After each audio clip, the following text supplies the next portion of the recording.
This is a special edition of FinScale, a podcast created by Solène Niederkorn, shedding light on innovation in finance, banking, and insurance.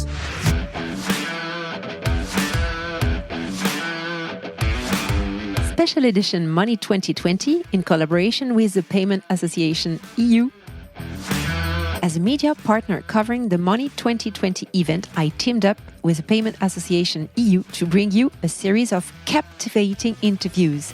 Get ready to dive into the world of payments and discover remarkable companies across different separate episodes. Gain valuable insights into their operations, their collaboration with the ecosystem, and their expectation from events like Money 2020. Enjoy the show! Myles Stephenson, founder and CEO of Modulr. Hello, everyone. Hi, Myles. Hi, great to meet you. Yeah, so we are at Money 2020, and I'm thrilled to have the chance to connect with you and dive deeper into the realm of Modulr in this vibrant setting. For people who don't know Modulr, could you please make an elevator pitch of your company in 2 minutes? Yeah, sure. So Modulr, we describe ourselves as an embedded payments platform. And by that, we're providing the capability for any software platform to integrate, embed payments into their workflows, into their processes, into their platforms, so they can become a payments provider without actually having to become a payments provider, because we're doing all of the hard work. And we do that by bringing together three key components: the technology platform. So we're largely API driven, so clients can easily integrate into their workflows into the platform. We're authorized and regulated in the UK, but also here in Amsterdam. So we have an office here, and authorized and regulated by the Dutch Central Bank. And then the third sort of pillar or part of it is the membership of the payment networks and the payment schemes. So wherever possible, direct, so principal issuing members of Visa, MasterCard, direct access to the Bank of England, and also have access to the SEPA clearing as well. So we bring all of that together to enable people from lenders to banks to payroll providers to accounts payable, receivable platforms, travel booking platforms, loads of different examples of how people have integrated and embedded payments to enable them to provide that offer out to their clients. Perfect. And why did you found the company? It came from a long journey, a very long journey of working in payments back to the early 2000s and really experiencing frustrations of not being able to get access to the payment clearing ourselves. So in a previous business that I created back in 2008, we built the ability for travel providers to pay their suppliers, and it was a great service through cards, but actually integration into the payment networks was super difficult. Getting hold of bank accounts and the transaction banking services was super tough. And also, if we could get them, actually getting the technology access that we required to automate it and make a great user experience for our clients was really difficult. So after we'd sold that business and learned a bit more about the payments industry, felt that we could get back to solving that core problem. And despite that being several years on, that core problem still existed. Ironically, when we set up Modulr, the one thing that slowed us down a little bit was actually getting a bank account to be able to put the shareholder funds in initially.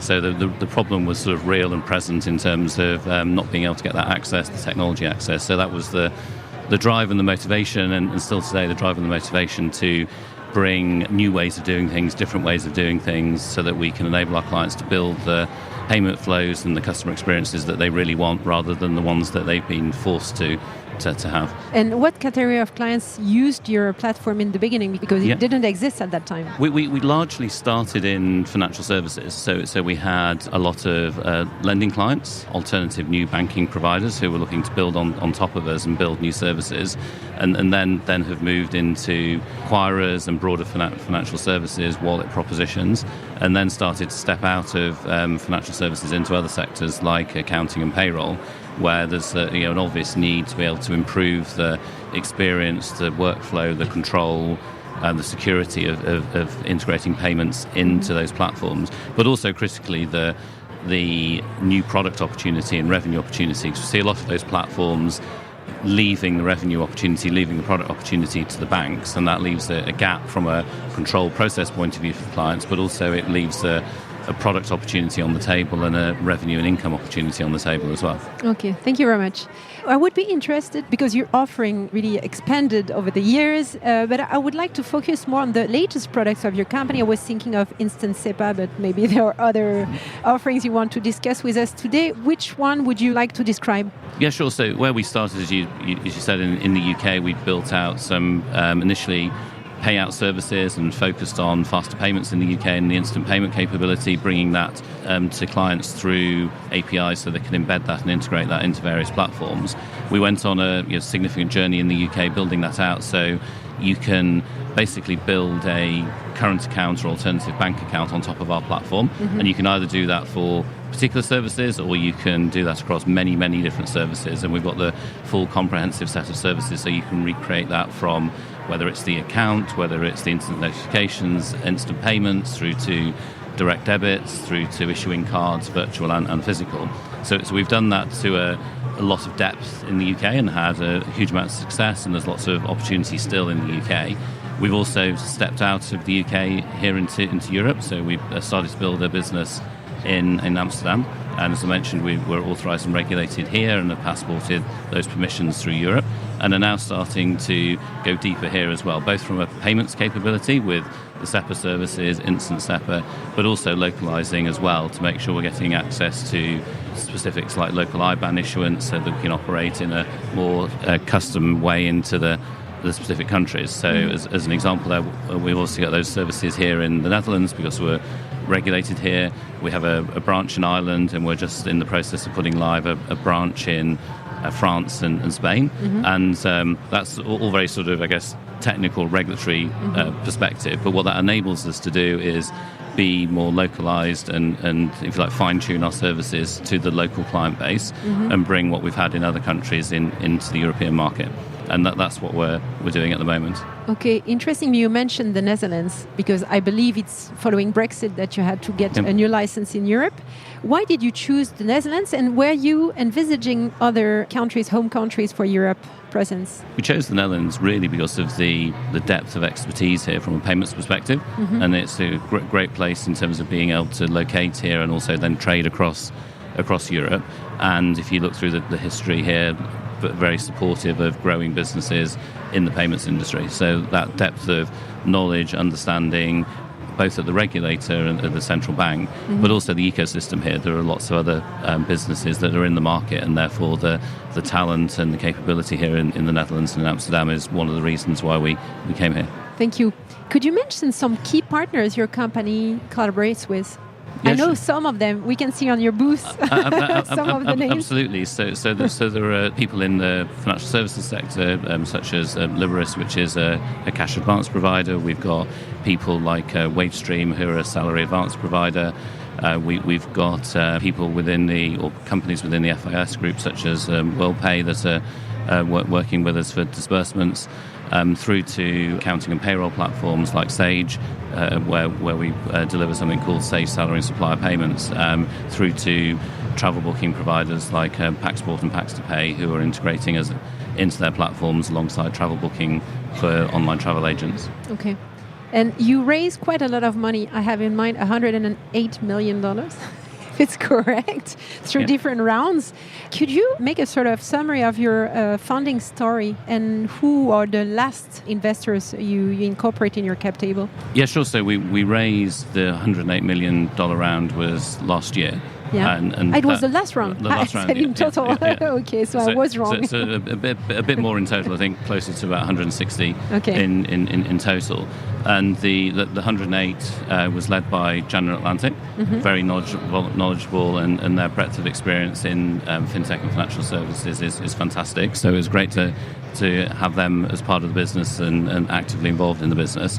All of the other investors also followed in that round as well, so they've stayed with the business and continued to invest, and that includes the likes of PayPal Ventures and FIS Ventures, through to earlier rounds being led by Highland Europe, Frog Capital, and then the original investor when I set up the business was Blenheim Chalcott, which is a venture builder based in the UK, so focused on the earlier stage of businesses and actively supporting a little bit like a sort of incubator, helping businesses get started.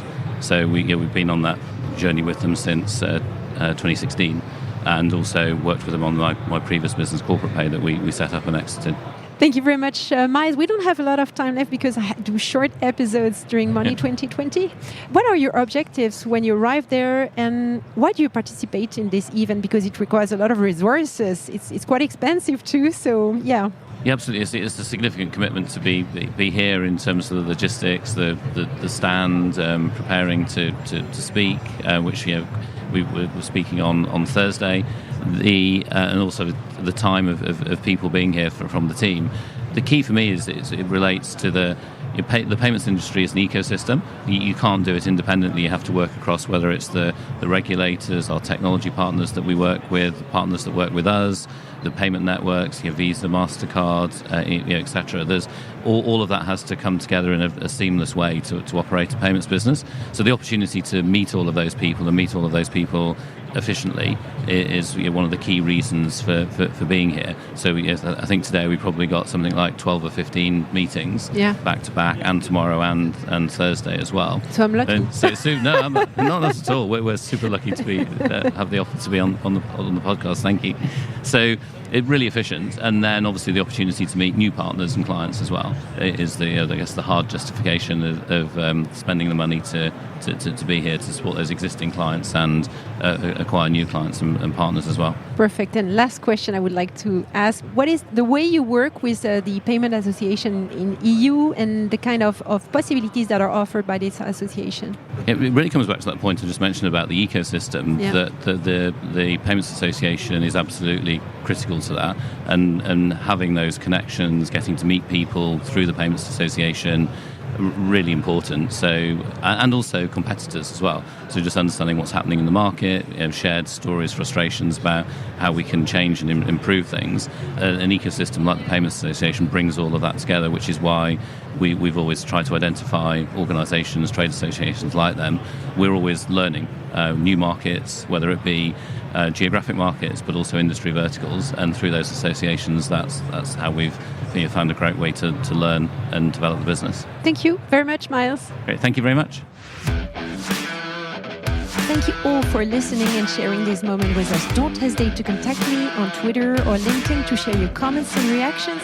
You can also rate this episode on your favorite podcast platform. See you soon.